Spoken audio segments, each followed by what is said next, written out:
రాష్ట్రం ఖచ్చితంగా చాలామంది చాలా కాలం నుంచి ఒక పథకాన్ని రూపొందించారని స్పష్టంగా కనపడుతుంది. అటువంటి దుర్మార్గుల్ని పట్టుకోవాల్సిన అవసరం ఉంది. ఈరోజు ఫోరెన్సిక్ నిపుణులు ఈరోజు పరిశీలన చేస్తున్నారు. వారి పరిశీలన సమగ్రంగా సంతృప్తికరంగా నిందితుల్ని పట్టుకునే పద్ధతిలో జరగాలని మేము ఆశిస్తున్నాం. అయితే దురదృష్టం ఏంటంటే రాష్ట్ర ప్రభుత్వం ఈ మొత్తం వ్యవహారంలో సక్రమంగా వ్యవహరించలేదని చెప్పేసి కనిపిస్తామని నేపథ్యం ఉన్నది. దాని గురించి ప్రభుత్వం ఆలోచన చేసుకోవాలి. ప్రభుత్వం తీవ్రంగా సెల్ఫ్ క్రిటిసిజం చేసుకొని ఆత్మ పరిశీలన చేసుకొని దాని నుంచి రావాల్సి ఉంటుంది. మరో ముఖ్యమైన విషయం, ఈరోజు రాష్ట్ర రాజకీయ పరిస్థితి ఎంత సంక్షుభితంగా ఉందంటే ఈరోజు ప్రజల గురించి పట్టించుకునే స్థితిలో ఈ ప్రభుత్వం లేదు. దీన్ని కూడా ఉగ్రవాదులు, ఈ రాజకీయ అస్తవ్యస్త పరిస్థితిని కూడా ఉగ్రవాదులు వినియోగించుకున్నట్టు కనిపిస్తూ ఉంది.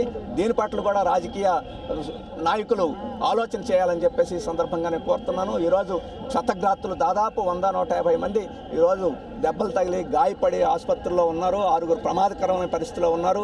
వారిని ఆదుకోవడం, చనిపోయిన వారిని ఈరోజు తీసుకురాలేము, కానీ గాయపడిన వారిని బ్రతికించుకోగలిగే అవకాశం ఉంది. కాబట్టి దాని మీద ప్రభుత్వం శ్రద్ధ పెట్టి అన్ని రకాల పద్ధతుల్లో వారిని బతికించుకునేదానికి, వారిని మళ్ళీ పునర్జీవం పోసేదానికి ప్రయత్నం చేయాలని చెప్పేసి మేము విజ్ఞప్తి చేస్తున్నాం. చాలా కీలకమని చెప్పనుకుంటున్నాం. కేంద్ర ప్రభుత్వం హెచ్చరించింది. అలాగే ఇక్కడ అనేక మంది వెల్ మీనింగ్ పీపుల్ గతంలోనే కొన్ని సందర్భాలు ఇటువంటివి వచ్చినప్పుడు ఇక్కడ అటువంటి ప్రమాదం ఉందని చెప్పేసి రాష్ట్ర ప్రభుత్వానికి ఇంతకుముందే హెచ్చరించి ఉన్నారు. వీటన్నిటిని పరిగణనలో తీసుకుని ఒక రాజకీయ కృతనిశ్చయంతో దీన్ని ఆపాలని చెప్పేసి పత్రలో ప్రభుత్వం వ్యవహరించలేకపోయింది. దాంతో ఇంటెలిజెన్స్ కూడా ఆ రకంగా ఫెయిల్యూర్ కనపడతా ఉంది. ఇది చాలా కీలకమైన అంశం అని చెప్పేసి మేము అనుకుంటున్నాం. రాష్ట్ర ప్రభుత్వం దీనికి సమాధానం కాన్సన్ట్రేషన్ కానీ పంచాయతీ ఎలక్షన్ కాన్సన్ట్రేషన్ ప్రభుత్వానికి దీని మీద లేదు అనేది ప్రజల నుంచి వస్తున్న విమర్శ. సహకార ఎన్నికలు, ఎమ్మెల్సీ ఎన్నికలు, అలాగే అధ్యక్షుల ఎన్నికలు, వాటన్నిటిలోనూ రాజకీయ పార్టీలు వాటిని తలమునకనే మాట నిజం.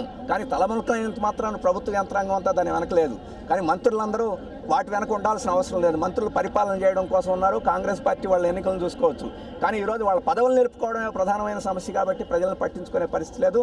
ఈ రకమైన అస్తవ్యస్త పరిస్థితిని, ఒక అయోమయ పరిస్థితిని ఉగ్రవాదులు చాలా పకడ్బందీగా ఉపయోగించుకున్నారని చెప్పేసి స్పష్టంగా కనపడుతుంది. ఆ రకంగా ఉగ్రవాదుల్ని అణిచివేయాల్సిన ప్రభుత్వం ఉగ్రవాదులకు ఒక అవకాశం కల్పించిన పరిస్థితి ఉంది. ఇది మనం సీరియస్గా ఆలోచించి చేసుకోవాలని. Thank you.